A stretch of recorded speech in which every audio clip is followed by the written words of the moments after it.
नमस्कार दोस्तों। उत्तर प्रदेश की बड़ी सियासी खबर है। नसीमुद्दीन सिद्दीकी ने कांग्रेस को अलविदा कह दिया है, इस्तीफा दे दिया है। जो चिट्ठी नसीमुद्दीन सिद्दीकी ने लिखी है, अपनी उस चिट्ठी में उन्होंने ये कहा है कि मैं और मेरे समर्थक अपरिहार्य कारणों से इस्तीफा दे रहे हैं, इसको स्वीकार किया जाए। नसीमुद्दीन सिद्दीकी उत्तर प्रदेश में किसी परिचय के मोहताज नहीं है दोस्तों। बहुजन समाज पार्टी की सरकार में मायावती मुख्यमंत्री थी तो नसीमुद्दीन सिद्दीकी नंबर 2 के मिनिस्टर माने जाते थे, लेकिन बसपा से उनका मोह भंग हुआ। वो कांग्रेस में आए, कांग्रेस में उनको प्रांतीय अध्यक्ष बनाया गया, एआईसीसी का मेंबर बनाया गया, लेकिन अब उन्होंने कांग्रेस को अलविदा कह दिया है, ये खबर है। लेकिन अब इस खबर के पीछे की असली कहानी क्या है, इनसाइड स्टोरी क्या है, नसीमुद्दीन सिद्दीकी ने आखिर इस्तीफा क्यों दे दिया, उसके पीछे की वजह क्या है, उस वजह पर बात करेंगे दोस्तों। आप जानते हैं नसीमुद्दीन सिद्दीकी बांदा से आते हैं, बांदा से ताल्लुक रखते हैं और नसीमुद्दीन सिद्दीकी उत्तर प्रदेश की राजनीति में, जैसा कि मैंने कहा, किसी परिचय के मोहताज नहीं है। लेकिन पिछले कुछ दिनों से नसीमुद्दीन सिद्दीकी खुद को ठगा हुआ महसूस कर रहे थे। नसीमुद्दीन सिद्दीकी को इस बात का भी मलाल था कि वो कांग्रेस में मेहनत कर रहे हैं, काम कर रहे हैं, लेकिन इमरान प्रतापगढ़ी को राज्यसभा भेज दिया गया। इमरान प्रतापगढ़ी 2019 में लोकसभा का चुनाव हारे थे, इसके बावजूद उनको कांग्रेस ने राज्यसभा भेजा, महाराष्ट्र से उनको राज्यसभा भेजा गया। एक टीस तो नसीमुद्दीन के दिल में ये थी।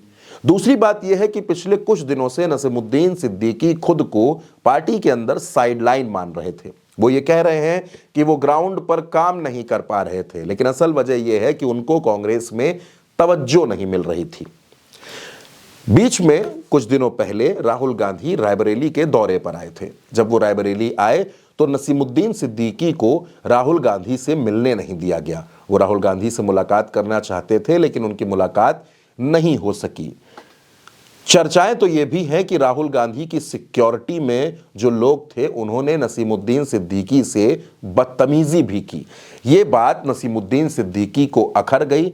तब से उनका मन कांग्रेस से टूट चुका था और अब उन्होंने कांग्रेस से इस्तीफा दे दिया है। नसीमुद्दीन सिद्दीकी को लेकर जो 3 सबसे बड़ी चर्चाएं चल रही हैं, उसमें पहली चर्चा यह है कि नसीमुद्दीन सिद्दीकी आजाद समाज पार्टी यानी चंद्रशेखर के साथ जा सकते हैं। दूसरी चर्चा उनकी बहुजन समाज पार्टी में वापसी की है और तीसरी चर्चा है समाजवादी पार्टी के साथ आने की। अब इन तीनों में से कौन सी बात सही निकलती है?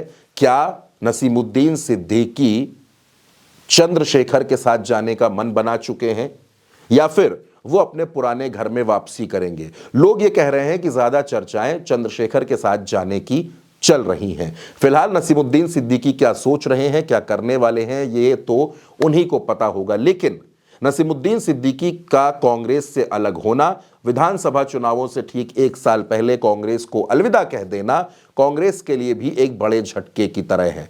क्योंकि कांग्रेस में मुस्लिम नेताओं को अगर आप देखें तो नसीमुद्दीन सिद्दीकी बड़े चेहरे की तरह थे और अब उन्होंने ही कांग्रेस से अपना नाता तोड़ दिया है।